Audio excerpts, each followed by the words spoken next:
입니다. 오늘도 우리가 마가복음 말씀을 계속해서 함께 살펴보도록 하겠습니다. 오늘은 씨 뿌리는 비유 세 번째 말씀 우리가 함께 나눠보도록 하겠습니다. 지난 시간 우리는 길가와 또 돌밭에 떨어진 씨에 대하여 우리가 살펴봤습니다. 길가든 돌밭이든 이 씨가 자라지 못하게 된 이유는 뿌리를 내리지 못하거나 또는 뿌리를 내리더라도 깊게 내리지 못하였기 때문이었다라는 말씀을 우리가 보게 되었습니다. 결국엔 뿌리가 문제였던 것이죠. 여러분, 신앙생활은요, 얼마나 뿌리를 깊이 내리느냐와의 싸움인 것입니다. 뿌리를 깊이 내릴 수 있는 방법은 다른 방법은 없습니다. 오직 말씀과 기도를 통하여 믿음의 뿌리를 깊게 내리게 되는 것이죠.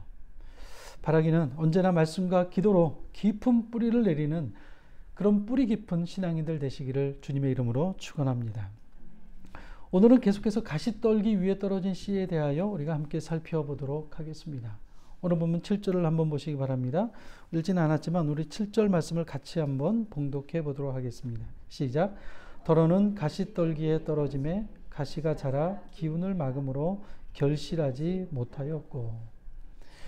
이 가시떨기는요, 헬라어로 아킨다라는 단어를 사용하고 있는데요.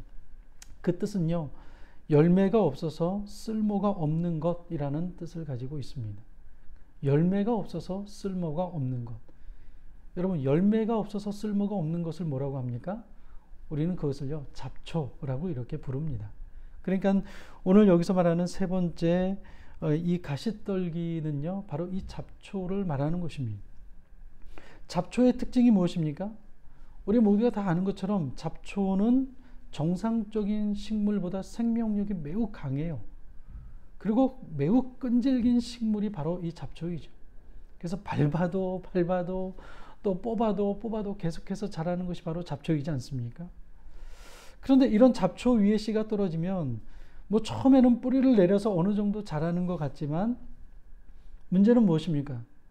기운이 센 잡초 옆에서 함께 자라기 때문에 제대로 된 성장을 이루지 못하게 된다는데 문제가 있는 것이죠. 왜냐하면 잡초가 너무나 기운이 세기 때문에 땅에 있는 영양분과 수분을 모두가 다 흡수해버리기 때문에 그렇습니다. 그러니 영양실조에 걸려서 죽거나 자라더라도 비실비실하게 자라게 되는 것입니다. 그러니 결실하지 못하게 되는 것이죠. 그렇다면 이렇게 가시떨기에 떨어진 씨는 과연 어떤 사람을 말하는 것입니까? 오늘 18절과 19절 말씀을 보시기 바랍니다. 다시 한번 봉독해 볼까요? 시작. 또 어떤 이는 가시떨기에 뿌려진 자니 이들은 말씀을 듣기는 하되 세상의 염려와 재물의 유혹과 기타 욕심이 들어와 말씀을 막아 결실하지 못하게 되는 자요 라고 말씀을 합니다. 무슨 말씀입니까? 가시떨기에 떨어진 씨는요, 말씀을 듣기는 들었습니다. 그래서 말씀을 듣고 싹을 내기까지 하였습니다. 하지만 결실을 해야 하는데 농부가 원하는 만큼의 결실을 하지 못하게 된다는 것입니다. 여러분, 농부는요, 씨를 뿌릴 때 아무 생각 없이 씨를 뿌리지 않아요. 아마 권사님도 어렸을 때 아마 농사를 좀 지어 보셔서 어느 정도 그 시대 때는 전부 다 아실 겁니다. 농부가 씨를 뿌릴 때 아무 생각 없이 씨를 뿌리지 않습니다. 농부가 씨를 뿌릴 때는요, 이 씨가 어느 정도 자라서 얼마만큼의 열매를 맺겠구나라는 기대감을 가지고 씨를 뿌리죠. 크기는 어느 정도고 또 모양은 어느 정도 되어야 되고 어느 정도 수확을 했으면 좋겠다고 하는 그 기대감을 가지고 씨를 뿌립니다. 그런데 농부가 원하는 만큼 성장하지 못하고 열매를 맺지 못하면 농부의 마음이 어떠하겠습니까? 말하지 않아도 실망스럽겠죠. 열매를 맺었다고 해서 모두가 다 기쁜 게 아니에요. 중요한 것은요, 농부가 원하는 만큼의 열매를 맺고 농부가 원하는 만큼의 결실을 맺는 것이 중요하다는 것입니다. 여러분, 마찬가지입니다. 하나님께서 우리를 구원하셨습니다. 근데 하나님께서 우리를 구원하신 것은요, 우리가 구원받은 것으로 끝나기를 원하지 않으세요. 그게 끝이 아니라는 거예요. 하나님께서 우리를 구원하신 데는요, 우리를 향한 하나님의 계획과 뜻이 있습니다. 우리는 이것을 보고 사명, 이라는 말을 하죠. 이 사명을 잘 감당하는 것이 바로 열매 맺는 삶이에요. 그러니까 하나님께서 우리를 구원하셨는데, 우리를 구원하신 데는 우리를 향한 하나님의 뜻이 있는데, 우리가 그 뜻을 이루어 드리는 것이 하나님이 기뻐하시는 삶의 모습이 된다는 것이. 그런데 그 열매를 맺지 못하면 하나님의 마음이 어떠하겠습니까? 우리를 구원하신 데는 하나님의 뜻이 있는데 하나님의 뜻만큼의 열매를 맺지 못하는 삶을 살고 있다면 하나님의 마음이 어떠하겠습니까? 농부가 열매를 맺지 못하는 나무를 보고 마음 아파하듯이 그런 우리의 모습을 보고 하나님께서도 마음 아파하실 것입니다. 구원이 끝이 아니라는 거예요. 구원은 시작이죠. 여러분, 우리는 하나님께서 기뻐하실 만큼의 열매를 맺어야 할 것입니다.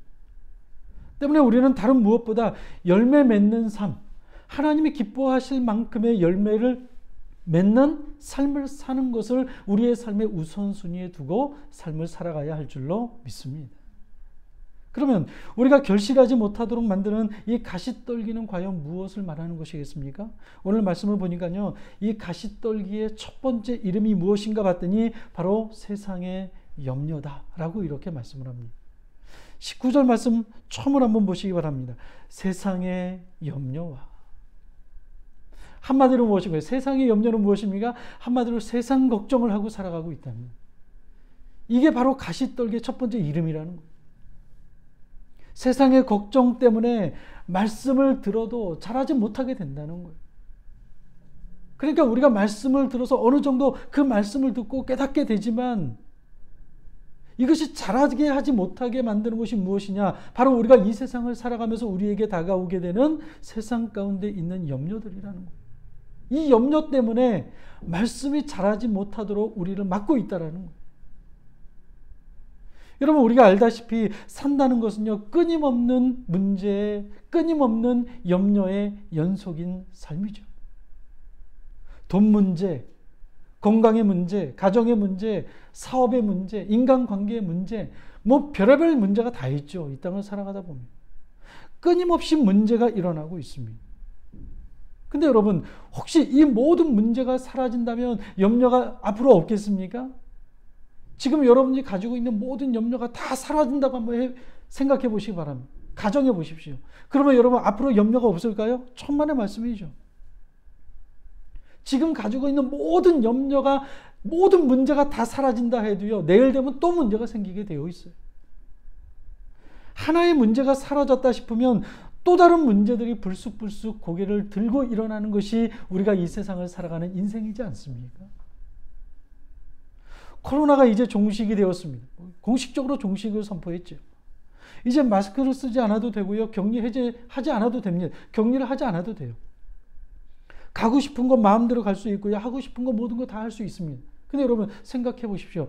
코로나가 처음 시작됐을 때 마스크를 쓰면서 사람들과의 만남도 제한되면서 불편한 그런 삶을 살고 있을 때 여러분들 소원이 무엇이었습니까? 야, 마스크만 벗어도 소원이 없겠다 생각을 했죠. 교회에서는요, 예배당이 닫혔어요. 사람들이 모이지도 못했어요. 그때 우리 마음속에 어떤 생각을 했습니까? 야, 제발 모여서 예배 좀 드렸으면 좋겠다. 소원이 없겠다. 그런 마음을 가지고 우리가 살아가죠. 근데 다 해결됐어요. 근데 어떻습니까? 문제가 다 해결됐습니까? 그렇지 않죠. 우리는 또 다른 문제를 안고 오늘도 살아가고 있고요. 내일도 우리는 그 문제 속에서 살아갈 수밖에 없는 거예요. 지금 이 시간 예배를 드리는 분들 가운데 걱정과 근심이 없는 분이 누가 있겠습니까? 염려가 없는 사람이 누가 있습니까?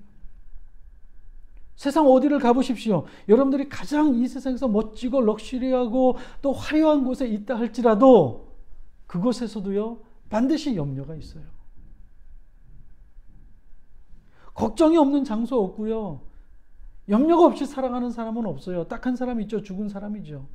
한 장소밖에 없어요. 어디에요? 공동묘지. 무덤 속에서는 염려가 없죠. 살아가고 있다는 것은요, 염려와 걱정을 가지고 살아가고 있다는 것과 마찬가지예요. 인생 이꼴 염려와 걱정이 삶을 살아가는 것은. 사랑하는 성도 여러분, 문제를 문제화시키면 진짜 문제가 됩니다. 문제가 없는 사람이 없을 수는 없지만 여러분 우리는 이 세상을 살아가면서요. 문제가 없을 수는 없지만 중요한 것은요. 그 문제를 너무나 붙들고 살아가서는 안 된다는 거예요.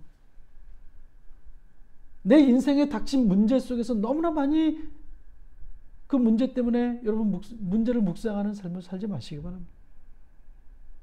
우리는 염려하지 않아도 되는 것까지 끌어안고 애써 염려하며 살아가고 있는 우리의 모습을 보게 돼요.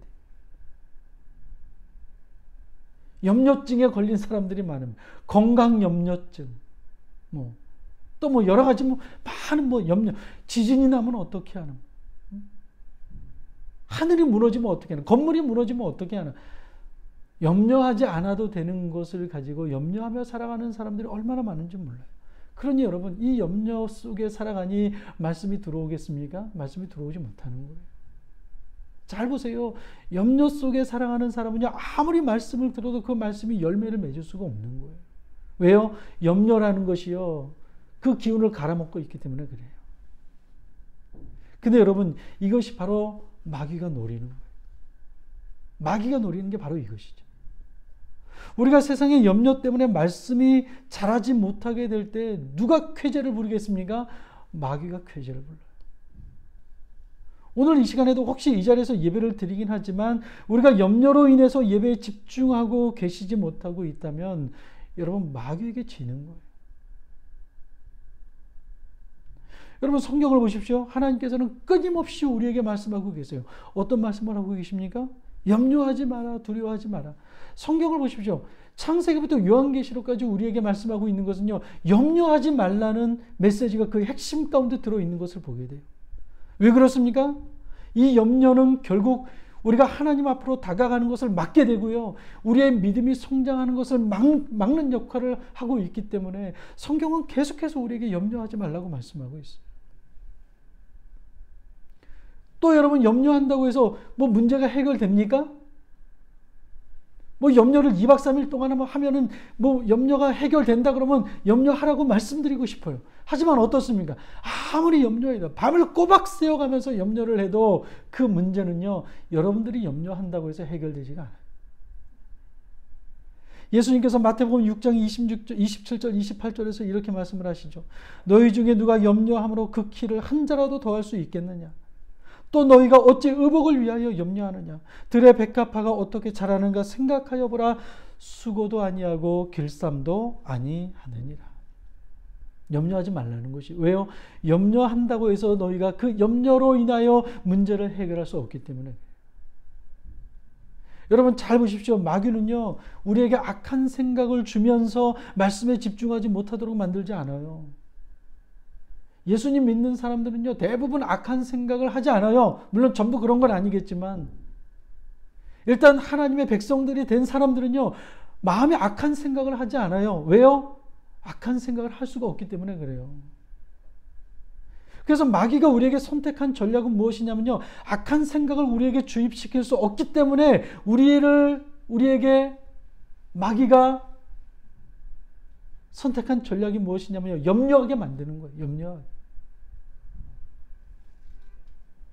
그것도 아주 정당하게 염려하게 만들지요.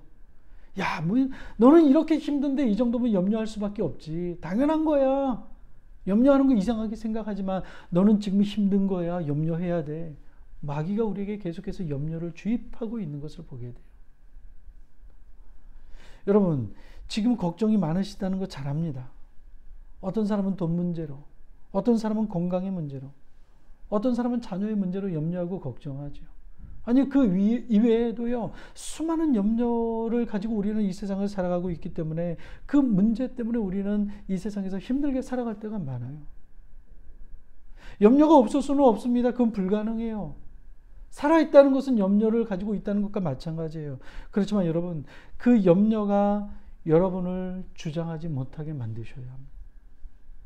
하나님 앞에서는요. 그 어떤 염려도 당연한 염려는 없어요. 나는 염려하는 거 당연해. 천만의 말씀이에요. 하나님 앞에서 그 어떤 염려도 당연한 염려는 하나도 없습니다.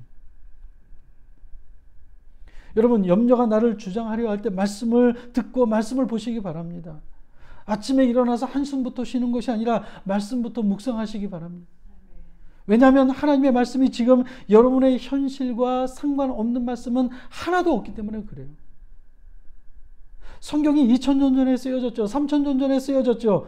여러분, 로켓을 쏘아 올리고 있는 이 시대에 3000년 전에 쓰여졌던 이 말씀이 나와 무슨 상관이 있는가라고 생각할 수 있겠지만, 여러분, 하나님의 말씀은요, 말씀을 잘 보시기 바랍니다.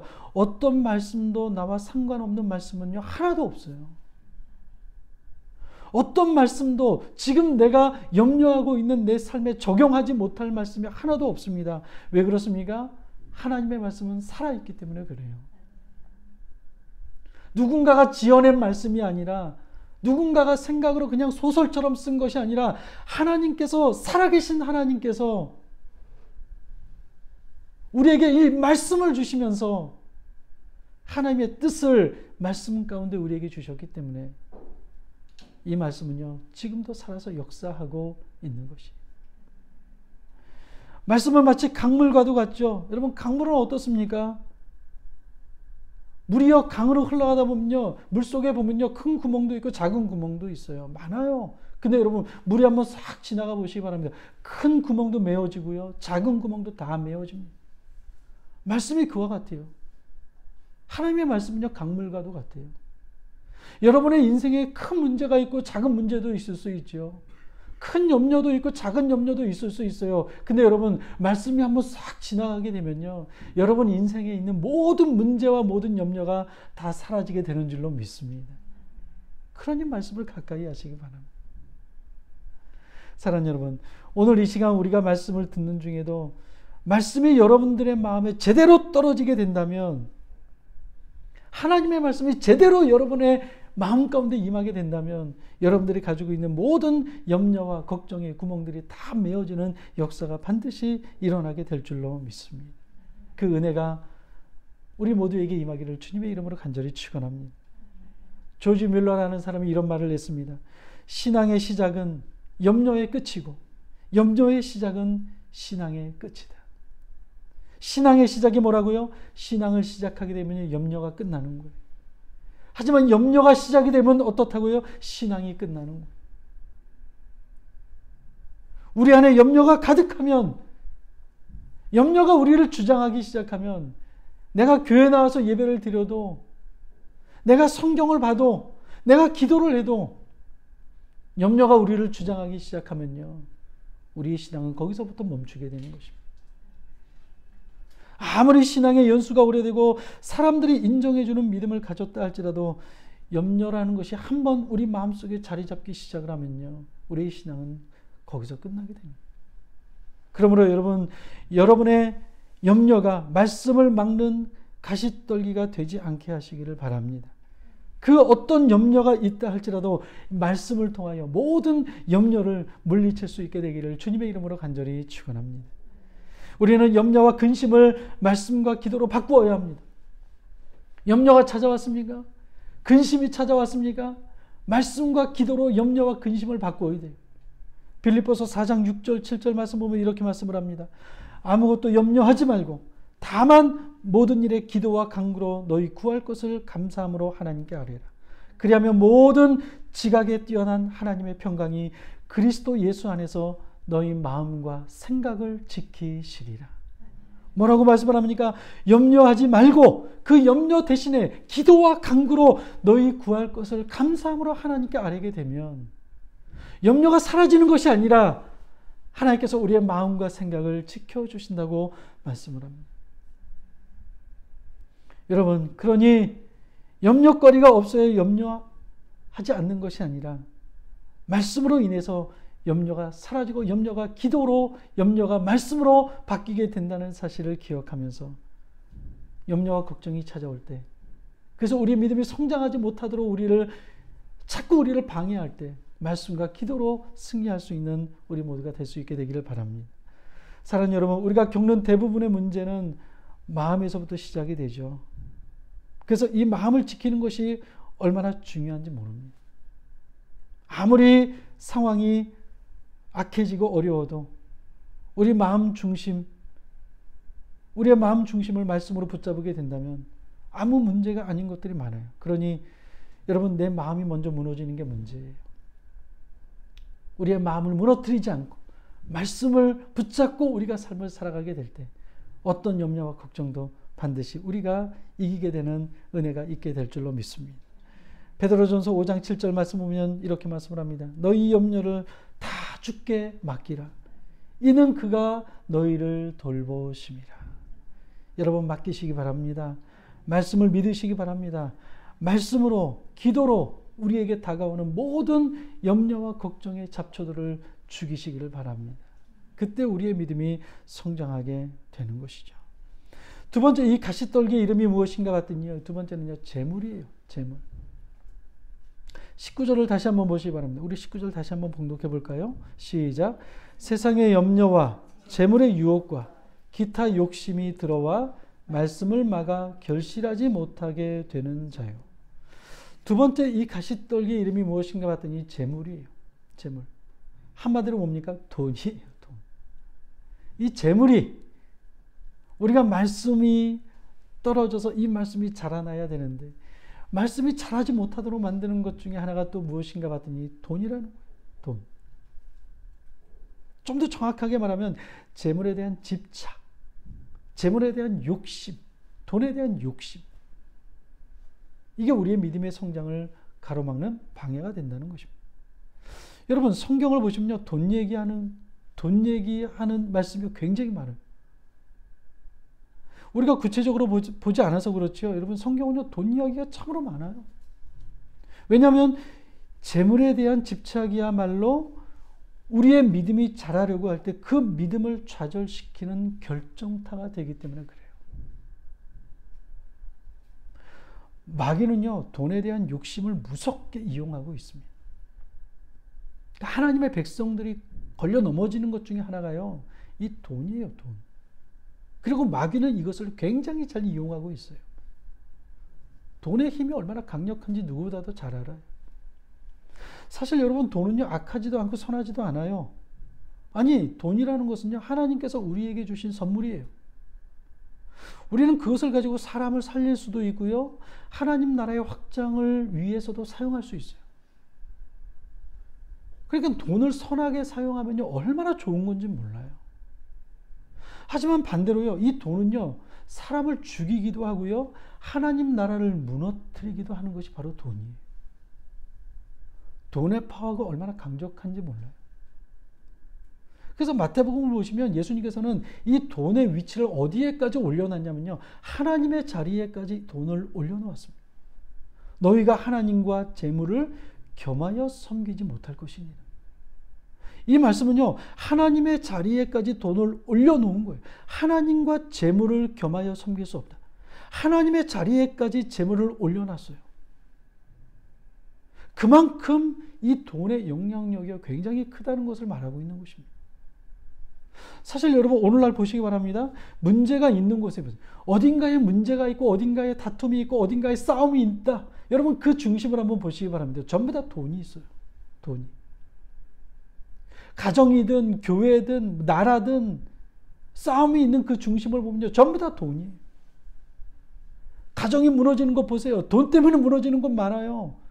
부모 상속 때문에 무너지기도 하고, 돈 많이 얻으려고 생명보험 많이 들어놓고 돈 때문에 무너지는 것이 얼마나 많아요. 교회도 마찬가지예요. 어디 교회가 다툼이 났다 잘 보세요. 돈 문제예요. 들여다보면 돈 문제. 나라 간의 전쟁도 잘 보세요. 결국엔 돈 문제예요. 돈 문제. 얼마나 많은 사람들이 이 돈 때문에 넘어지고 있는지 몰라요. 나라뿐만이 아니라 가정뿐만이 아니라 개인적으로도 돈 때문에 무너지는 사람들이 얼마나 많은지 몰라요. 그렇게 유명하고 사람들에게 존경을 한 몸에 받던 사람도요, 돈 때문에 한순간에 무너지는 경우도 많이 봐왔습니다. 목사님들이 은퇴할 때 되면요, 돈 때문에 문제가 많이 생겨요. 평생을 목회하며 사람들에게 말씀을 가르쳤지만 돈 때문에 초라하게 목회가 끝나는 경우도 종종 보아왔습니다. 미국의 존 파이퍼 목사님이요, 돈, 성, 권력이라는 책에서 이런 말을 했습니다. 돈은 우리가 무엇을 가장 소중히 여기는가를 보여주는 데 쓰는 수단이며 누가 우리에게 가장 중요한 사람인지를 보여주는 수단입니다. 그런 의미에서 돈의 사용은 예배 행위입니다. 내가 그리스도를 예배하는지 아니면 다른 무언가를 예배하는지를 보여줍니다.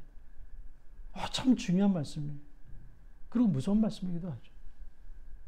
저 사람이 돈을 어떻게 사용하는가를 보면 하나님을 예배하는지 아니면 하나님이 아닌 다른 것을 예배하고 있는가를 그 사람이 돈을 쓰는 모습을 보면 알 수 있다는 거예요. 또 빌리 그레엄 목사님은 이런 말을 했습니다. 돈에 대한 당신의 생각을 말하면 나는 당신이 누구인지 어떤 그리스도인인지를 말할 수 있다. 돈에 대한 당신의 생각이 무엇인가를 말하면 당신이 어떤 사람인가를 알 수 있다는 거예요.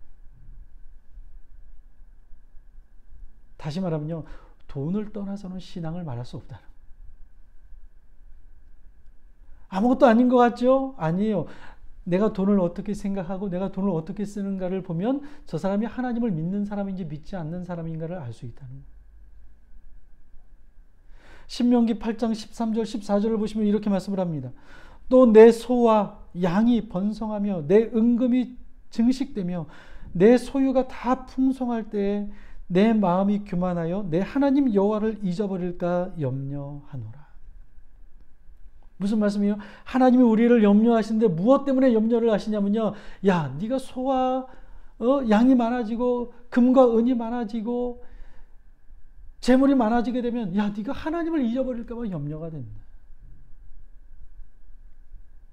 여러분, 하나님은 알고 계셨어요. 인간이 부하게 되면 얼마나 교만하게 되고 얼마나 제멋대로 된 인생을 살아가는가. 인간이 부하게 되면 하나님의 은혜를 받는 것임에도 불구하고 마치 자신이 잘나서 자신이 노력해서 그 많은 부를 얻은 것으로 착각하며 살아가는 사람들이 많이 있다는 거예요. 실제로 그래요. 부자들 잘 보세요. 교만해요. 교만한 사람들 많아요. 왜요? 내가 노력해서 얻었다고 생각하기 때문에. 정말 내가 노력해서 얻은 것입니까? 그런데 그렇지 않죠. 하나님의 은혜이죠.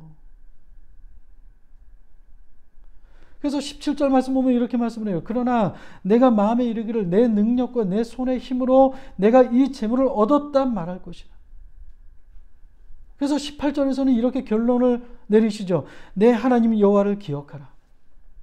내 하나님 여호와를 기억하라.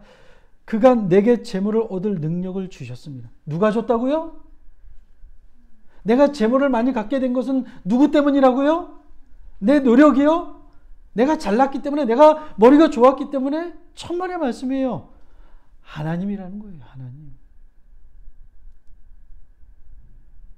여러분, 그렇습니다. 우리가 가진 모든 것은 하나님의 것이에요. 지금 여러분들이 가지고 있는 것들 내 것입니까? 천만의 말씀. 하나님의 것이에요. 내가 특출한 능력이 있어서 그것으로 많은 재물을 얻게 되었다 할지라도 그 능력을 주신 분은 하나님이시기 때문에 결국엔 그것은요, 내 것이 아니라는 거예요. 때문에 우리는 내가 많은 재물을 가지고 있다고 해서 자랑할 필요도 없고요. 교만할 이유는 더더욱 없는 것입니다. 여러분, 지금 교회를 무너뜨리고 그리스도인들의 신앙을 빼앗아가는 것이 무엇인가 잘 보시기 바랍니다. 돈이에요. 돈에 대해서 지나치게 집착을 하며 살아가죠. 세금 어떻게 하면 덜 낼까? 아이들에게 불법적인 방법으로 유산을 물려주려 하는 사람들도 많아요. 아버지 유산 가지고 형제들끼리 분배하다가 망가진 믿음의 집안들도 얼마나 많은지 몰라요. 돈에 대한 집착 때문에 자식들 다 망치고요. 돈에 대한 집착 때문에 믿음을 버리고요. 돈에 대한 집착 때문에 결국엔 신앙까지도 포기하는 사람들도 많아요. 한때 뜨거운 신앙으로 교회를 성장시켰던 유명한 목사님들도요, 말년에 돈에 대한 집착 때문에 초라하게 떠나는 모습들도 있습니다. 그럼 어떻게 보면 한국 교회를 향한 사단의 전략은요, 성공했다고 볼 수 있어요. 돈으로 소문을 퍼뜨리고 돈으로 사람을 평가합니다. 사단의 전략은 어느 정도 성공했어요. 사랑하는 여러분, 정말 쉬운 것이 아니지만 이 돈 문제로부터 자유할 수 있는 저와 여러분들 될 수 있기를 바랍니다. 예수님께서 이렇게 말씀하십니다. 그러므로 내가 너희에게 이르노니 목숨을 위하여 무엇을 먹을까 무엇을 마실까 몸을 위하여 무엇을 입을까 염려하지 말라. 목숨이 음식보다 중하지 아니하며 몸이 의복보다 중하지 아니하니. 그런즉 너희는 먼저 그의 나라와 그의 의를 구하라. 그리하면 이 모든 것을 너희에게 더하시리라. 돈보다 중요한 게 있다는 거예요. 돈은 참 중요하지만 하나님의 자리에까지 올라갈 수 있는 힘과 파워가 있지만 그럼에도 불구하고 돈보다 더 중요한 게 있다는 것이에요. 그게 무엇입니까? 하나님의 나라와 하나님의 의가 더 중요하다는 것이에요. 우리가 하나님의 나라와 의를 구하는 삶을 살 때 우리가 그토록 중요하게 생각하는 돈의 문제를 하나님께서 해결해 주실 뿐만 아니라 하나님이 우리의 모든 것을 책임져 주신다는 말씀인 것입니다. 여러분, 돈이 여러분들의 미래도 여러분들의 자녀의 미래도 책임져 줄 수 없어요. 알고 계시잖아요. 그럼에도 불구하고 우리가 그 유혹에서 벗어나지 못하는 이유가 무엇입니까? 그건 바로 믿음의 문제예요. 믿음의 문제. 하나님을 크게 보면 돈은 작게 보일 거예요. 하지만 돈을 크게 보면 하나님은 작게 보일 것입니다. 돈이 하나님보다 더 큰 만족을 주고 돈이 하나님보다 나를 더 지켜줄 것이라는 잘못된 믿음을 가지고 있기 때문에 우리가 하나님을 믿고 예배를 드리고 신앙생활을 하는 것 같지만 우리의 믿음이 성장하지 못하도록 만드는 그 원인 중에 하나가 내가 돈을 너무나 크게 보고 있기 때문에 그래요. 돈에 대한 욕심. 사랑하는 여러분, 돈이 여러분의 믿음의 가시가 되지 않게 되기를 바랍니다. 우리가 이 세상을 살아가면서 돈은 꼭 필요합니다. 그러나 너무 돈에 집착을 하거나 말씀과 예배보다 중요시하게 된다면 그것이 가시가 되어 열매를 맺지 못하게 만든다는 사실을 기억하시기를 바랍니다. 마지막 세 번째 가시떨기의 이름은 바로 욕심이에요. 기타 욕심이라고 나와 있죠. 19절 말씀을 다시 한번 보시기 바랍니다. 세상의 염려와 재물의 유혹과 기타 욕심이 들어와 말씀을 막아 결실하지 못하게 되는 자요. 여기서 말하는 기타 욕심이 무엇인지 누가복음을 보면요, 조금 더 구체적으로 설명을 하고 있습니다. 누가복음 8장 14절 말씀 우리 한번 찾아볼까요? 누가복음 8장 14절 말씀입니다. 같은 본문의 말씀인데요, 동일한 말씀인데 조금 더 구체적으로 말씀을 하고 있어요. 같이 한번 읽어볼까요? 누가복음 8장 14절 말씀입니다. 시작. 가시떨기에 떨어졌다는 것은 말씀을 들은 자이나 지내는 중 이생의 염려와 재물과 향락의 기운이 막혀 온전히 결실하지 못하는 자요. 여기 말씀 누가복음 8장을 보면요, 이생의 염려, 아까 말했죠, 세상의 염려와 재물과 그 다음 뭐라고요? 향락이라고 말하고 있는 것을 보게 됩니다. 그러니까 이 기타 욕심이 무엇인가 봤더니요, 누가복음에서는 향락이다라고 이렇게 기록하고 있는 것을 보게 돼요. 다시 말하면요, 이 말은요, 세상의 즐거움을 버리지 못하는 것, 세상의 향락을 버리지 못하고 세상의 향락을 쫓아 살아가는 그런 삶을 살아가게 되는 것이 바로 씨가 자라지 못하도록 기운을 막는 역할을 하는 것이 바로 이 세상의 향락이라는 거예요. 세상의 즐거움. 여러분, 우리가 하나를 가지려면요, 하나를 버려야 돼요. 두 개를 다 가질 수는 없어요. 불가능하죠. 공부를 잘하려면요, 노는 것을 포기해야 돼요. 잠을 포기해야 돼요. 놀 거 다 놀고 잘 거 다 자고 공부를 잘하겠다? 그건 도둑놈 심보예요. 두 개를 잘할 수 없는 거예요. 건강한 몸을 유지하려면요, 먹는 것을 절제할 줄 알아야 돼요. 먹는 거 절제하지 않고 뭐 밤에 야식 먹고 뭐 먹고 싶은 거 다 먹으면서 내가 건강을 유지하겠다? 천만의 말씀이에요. 그건 욕심이죠. 둘 다 가질 수는 없습니다. 둘 다 가지려고 하다 보면 나중에 어떻게 됩니까? 이도 저도 안 돼요. 그죠? 잘 노는 것도 아니고 그렇다고 공부를 잘하는 것도 아니고 건강한 것도 아니고 그렇다고 또 많이 먹을 수 있는 것도 아니에요. 둘 다 가지려고 하면요, 어중지간한 상태로 그냥 머물러 있게 되는 거예요. 여러분, 그렇다면 이런 사람은 어떤 사람을 말하는 것입니까? 말씀대로 살고 싶지만 세상이 주는 유혹도 포기하고 싶지 않은 사람이에요. 그게 세 번째 기타 욕심이 바로 그것이라는 거예요. 말씀을 들을 때는요, 그래, 맞아, 그렇게 살아야 돼. 그래, 하나님의 말씀이 맞지 라고 하지만 교회 밖을 나가면요, 세상이 주는 유혹도, 세상이 주는 기쁨과 즐거움과 향락도 포기하고 싶지 않은 거예요. 세상 사람들이 하는 거 하고 싶고요, 세상 사람들이 먹는 거 다 먹고 싶고요, 세상 사람들이 가고 싶은 거, 가는 곳 다 가고 싶은 거예요. 그러니 당연히 결실하지 못하게 되는 거죠. 당연한 거 아니겠습니까? 그래서 여러분, 우리 그리스도인들의 삶은요, 좀 심플해져야 돼요. 사실은. 그러니까 어떤 사람 보면 너무 복잡해요. 막 열심히 교회도 다니는 것 같은데, 뭐 세상에서 하는 일도요, 다 하나도 빠짐없이 그냥 모두 다 열심히 하면서. 너무나 복잡하게 살아가게 되는 것을 보게 돼요. 저는요, 그리스도인들의 삶은요, 심플해야 된다고 생각을 해요. 정말 믿음을 가지고 살아가는 사람들을 보십시오. 여러분, 삶이 복잡하지 않아요. 가지치기를 얼마나 잘하는지 몰라요. 심플해요. 이것저것 다 하면서 은혜를 받을 수 없습니다. 이것저것 다 하면서 주의 길을 갈 수도 없어요. 이것저것 다 하면서 하나님이 기뻐하시는 삶을 살아갈 수가 없습니다. 뭔가는 끊어내야 돼요. 가지치기를 분명히 하셔야 됩니다. 삶을 심플하게 정리해야 돼요. 등산 가고 싶은데 다 가고, 골프 치고 싶은 거 다 하고, 자전거 타고 싶은 거 다 타고, 하고 싶은 거 다 하면서 어떻게 믿음의 길을 걸어갈 수가 있겠습니까? 물론 어느 정도는 우리가 해야 되겠지만, 여러분, 신앙생활 제대로 하려면요, 제대로 우리가 믿음의 길을 걸어가면서 제대로 결실하는 삶을 살기 위해서는요, 세상의 향락을 어느 정도 우리는 끊을 수 있어야 되는 거예요. 여러분, 신앙생활을 하려면 삶을 심플하게 정리하셔야 돼요. 은혜 받을 수 있는 체력과 공간을 만들어야 돼요. 그래서 주일을 앞둔 토요일에는요, 뭔가 마음을 좀 만들고 일찍 주무시고 바쁜 일들은 미리미리 처리하시고 주일날에는 맑은 정신으로 교회 와서 하나님 말씀 듣기 위해서 토요일 하루 정도는요, 준비해야 되는 거예요. 그러지 않으면 어떻습니까? 막 새벽까지 뭐 여러 가지 일하다가 교회 오면 어때요? 말씀이 조금만 좀 지겹다 싶으면 졸기 시작하는 거예요. 말씀을 듣지 못하니 세상 가운데 살아갈 수가 있습니까? 못 사는 거예요. 결실하지 못하게 되는 거죠.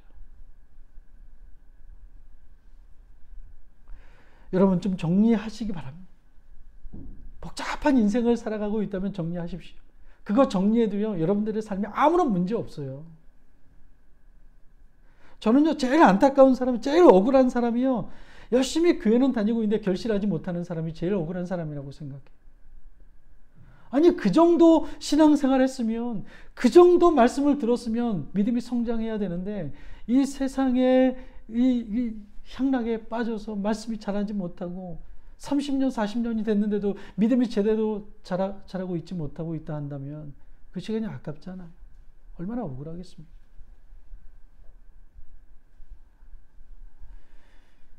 좋은 말 할 때 여러분, 삶을 정리하시기 바랍니다. 끊을 거 끊으시고, 그래야 결실하는 삶을 살아가게 되는 것입니다. 말씀을 마치겠습니다. 사랑하는 여러분, 혹시 가시떨기가 우리의 믿음을 자라게 하지 못하고 있지 않습니까?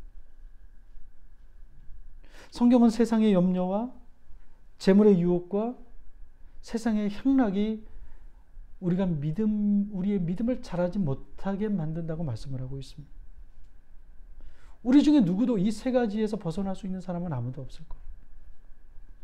어떤 사람은 세상의 염려 때문에, 어떤 사람은 돈 때문에, 어떤 사람은 세상의 향락 때문에. 말씀을 듣기는 듣지만, 교회는 다니긴 다니지만 제대로 된 열매를 맺지 못하는 삶을 살아가고 있는 우리의 모습은 아닌가, 우리 자신을 한번 돌아볼 수 있기를 바랍니다. 그리고 지금 내가 잘하지 못하도록 만드는 그 무엇인가를